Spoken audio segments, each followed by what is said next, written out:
Acompaña Raúl Calvo Rico, él es médico y secretario general del Colegio de Médicos de Toledo. Bienvenido. Hola. ¿Cómo estás, Muy bien, Raúl? muchas gracias. Pues tenemos que denunciar que, y tolerancia cero, por supuesto, que han aumentado las denuncias a profesionales sanitarios en nuestra región y no se puede consentir.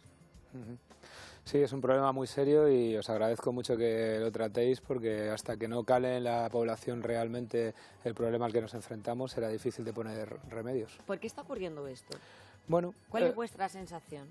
En principio, yo creo que todo el mundo hace un poco el mismo análisis, ¿no? Vivimos una sociedad en la que hay bastante violencia, agresividad en general, ¿no?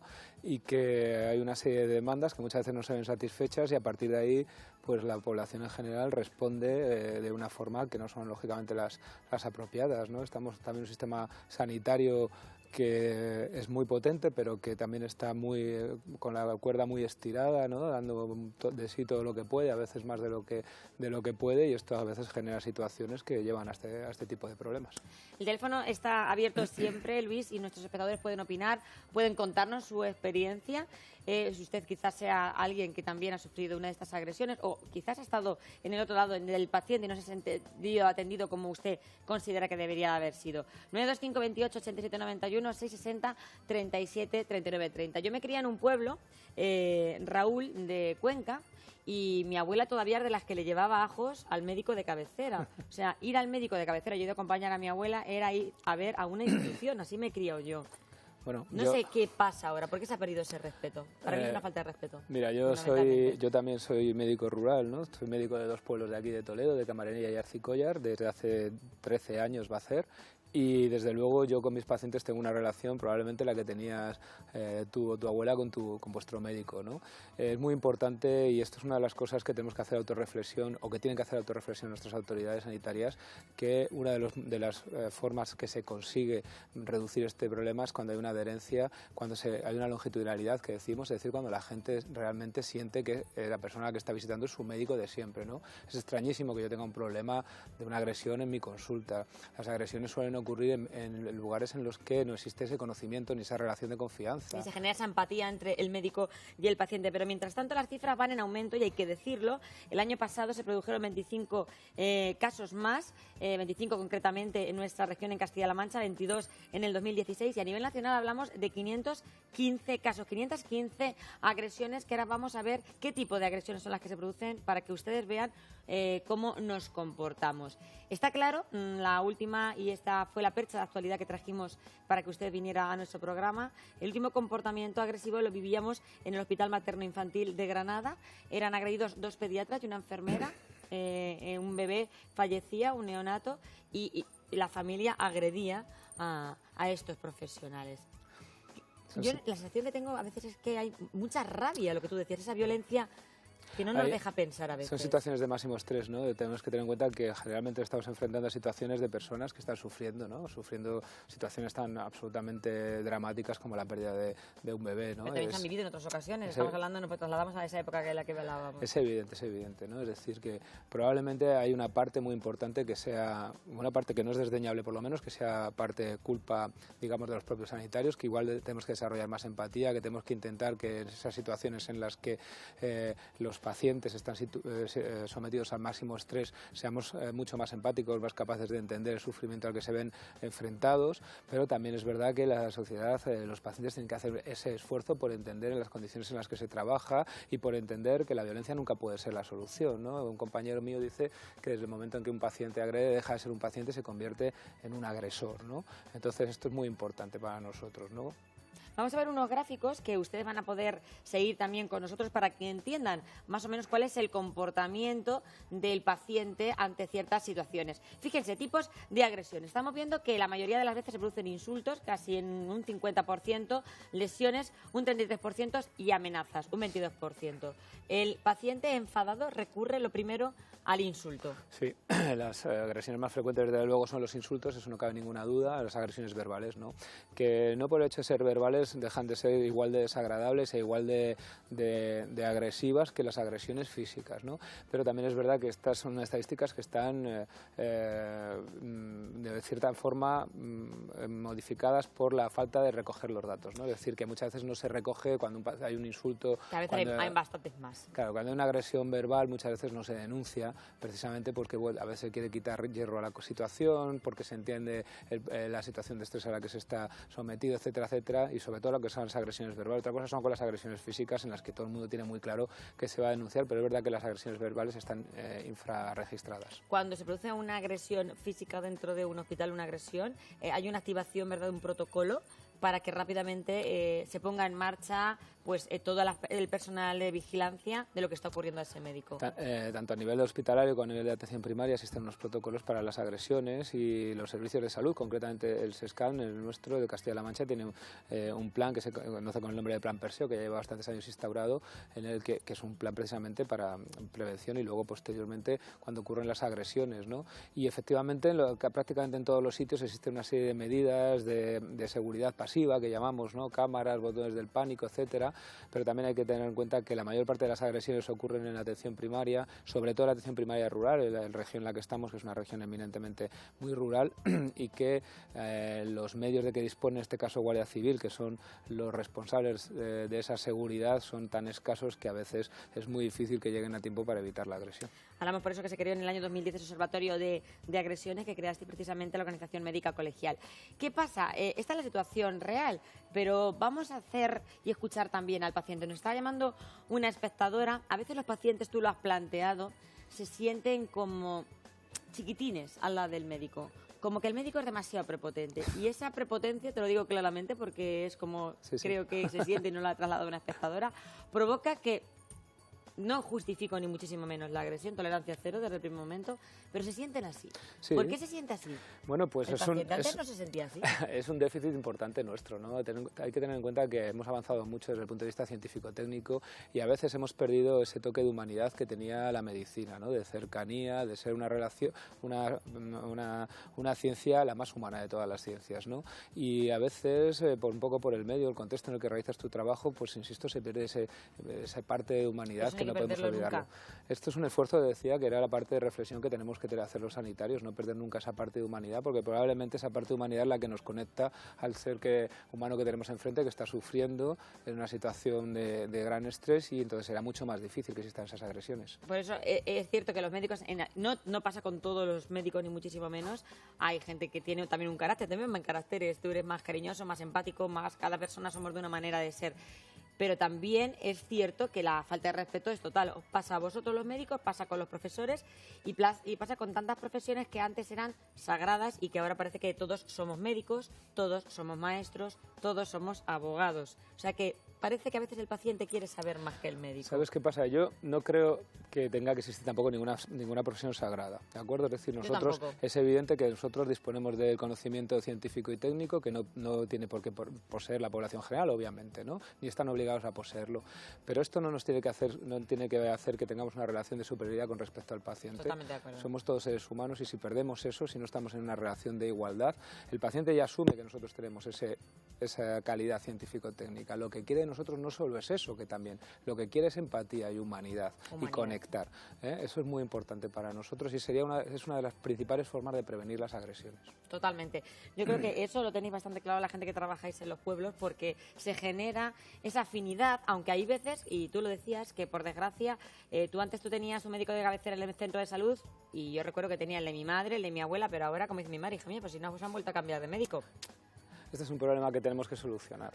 Nosotros, desgraciadamente, no, tienen que solucionarlos, evidentemente, los jefes, los políticos, pero también gerentes. Ahí damos labor de alarma, porque también tiene que ver mucho. Claro. Porque el médico que llega a un pueblo y está un mes y medio no le da tiempo tampoco a generar esa empatía con su paciente. O sea que eso también vamos a hacernoslo mirar. Vamos a ver otro gráfico.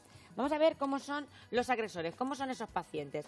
Parece que la mayoría son hombres, frente al 47% que son mujeres. Hay un componente importante de violencia de género también, pero hay un componente importante de violencia de género también en el tema de las agresiones. Es un componente que estamos analizando mucho, que está analizando mucho el Observatorio de las Agresiones a nivel de la OMC. A las médicas se las agrede más que a los médicos y hay más varones agresores que mujeres agresoras. Sigue existiendo también igual que existe en esta sociedad, esa sociedad machista, cuando una persona se sienta delante de una médica, muchas veces es esa señorita o niña y demás, cuando se sientan delante de mí, yo soy el doctor y no cabe ninguna duda. Esos machismos, esos micromachismos que tenemos todavía en la sociedad, o macromachismos en este caso, también están influyendo en la forma en que se está agrediendo a los sanitarios. Pues también hay que sumarlo más también a esa lista que estamos poniendo negativa, que puede incrementar o provocar ese aumento de las agresiones. Ahora vamos a hablar también de las causas de las agresiones, pero insistimos, no puede ser que un profesional sanitario a veces tenga miedo a ejercer su profesión. Yo cuento un caso, lo contaba ayer, de una amiga mía, enfermera, no voy a decir dónde está, y ella está en una planta complicada como es oncología, y ella llegaba a casa muchas veces diciéndome, Juli, lo paso fatal, y es un sol de chica. Había pacientes que la adoraban, pero cuando se producía pues un desenlace triste, ella le pasaba fatal porque tenía miedo. Claro. No se puede trabajar con miedo.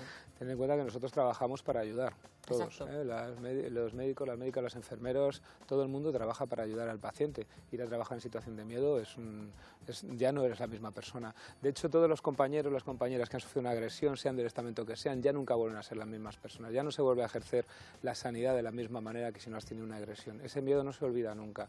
Eso quiebra la relación entre el sanitario y el paciente a todos los niveles, médicos, enfermeros, etcétera. Quiebra totalmente la relación entre el médico y el paciente y ya nunca se vuelve a ser lo mismo. Esto tenemos que evitarlo. Los propios pacientes, la sociedad tiene que darse cuenta.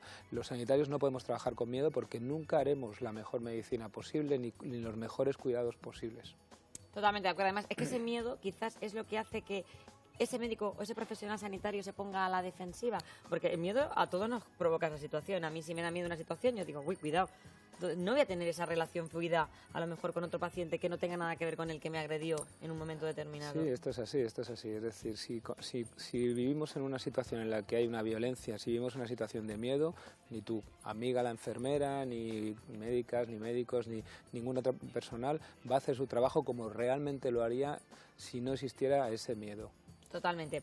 Otra de las espectadoras llama y nos está diciendo, Raúl, que a veces en el sector sanitario hay mucha sensación de que unos médicos, eso que no me salía la palabra, gracias Vicente, el director, corporativismo, que os tapáis más en esa profesión que en otras, unos a otros, que cuando ocurre algo, como que el sector médico os defendéis mucho unos a otros. Bueno, corporativismo, la palabra exacta. Corporativismo yo creo que existe en todas las profesiones. En todas las más que en otras. En esta nuestra del periodismo yo creo que al revés. Bueno, es posible, no lo sé. Yo llevo muchos años en esta profesión, represento ahora a los médicos de la provincia de Toledo.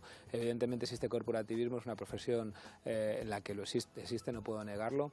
Pero yo creo que por encima del corporativismo que pueda existir está, o la población tiene que saber que nosotros estamos sujetos a un código deontológico, a un código de ética. Es un código aún más duro que las leyes que tiene el resto de los españoles y que nosotros estamos sujetos a ese código y no podemos saltárnoslo porque nos puede suponer sanciones que impliquen incluso dejar de ejercer. Y esto la gente lo tiene que saber. Por mucho corporativismo que vean, por mucho que crean que estamos encubriendo unos a otros, hay una serie de formas de actuar, una serie de pautas a las que estamos sujetos y obligados por nuestra condición de médicos y nosotros no podemos saltárnoslas. Ningún compañero va a cubrir a otro compañero para cubrir una falta de ética, una falta de profesionalidad, porque estaría incumpliendo su propia ética y profesionalidad y tendría que dejar de ejercer. Y fíjate lo que te digo, yo creo que eso ha cambiado más. O sea, ahora hay menos corporativismo que había antes. Tengo la sensación. Quizás sea una sensación. Puede ser, pero tengo esa sensación. Creo que el médico cada vez es más independiente. Vamos a ver otro gráfico que habla sobre las causas de las agresiones. Hemos señalado sobre todo 5: discrepancias con la atención, tiempo de espera, no recetar lo propuesto por el paciente, discrepancias personales, mal funcionamiento del centro, otras causas. Esto viene un poco a resumir lo que tú estabas comentando a lo largo de esta entrevista. Claro. Que son cosas que tampoco vosotros podéis. A veces es un problema simplemente de que no se cumplen las expectativas con las que el paciente se enfrenta a la consulta, ¿no? Que esto también es una cosa a reflexionar de parte de los sanitarios, es decir, con qué expectativas se está enfrentando el paciente o qué quiere el paciente de mí, ¿no?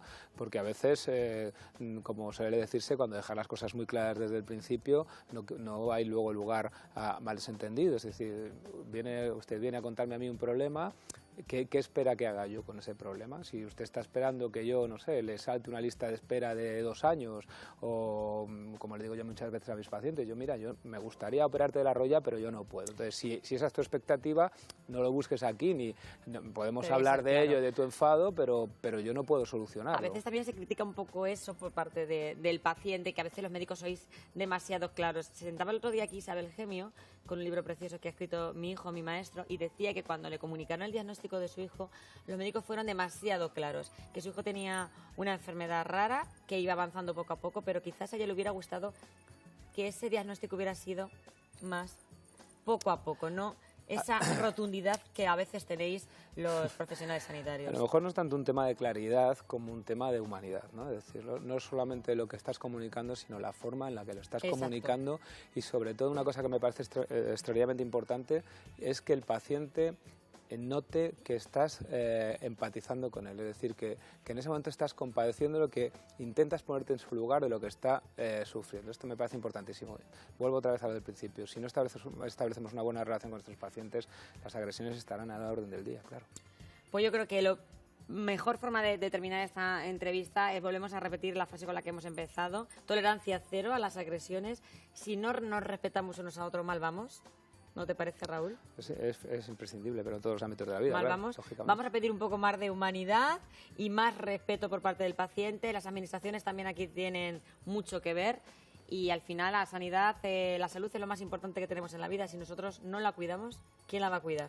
Yo quisiera agradecerte la oportunidad de venir a hablar del tema, porque básicamente todos estamos convencidos que este es un tema que, si no lo sacamos a la luz, si no lo ponemos en primer plano, va a seguir estando, va a interferir con una de las cosas mejores que tenemos en este país, que es nuestro sistema sanitario. Totalmente. Siempre es mejorable, evidentemente, porque lo es, pero es uno de los orgullos que tenemos los españoles cuando salimos al extranjero, y pongamos en primera plana este problema tan importante que nos puede hacer cambiar. Insisto, nunca seremos los mismos médicos cuando hemos sido agredidos o los mismos enfermeras cuando hemos sido agredidas. Tenemos un sistema sanitario que tenemos que cuidar y proteger, así que más llevar melones a la consulta y más quesos como antes, que yo creo que antes se vivía mucho mejor con ese respeto máximo. De verdad, yo voy a seguir con lo que me enseñaron mis abuelos, que creo que a veces vamos demasiado modernos por la vida. Muchísimas gracias, doctor. Gracias. Gracias, de verdad.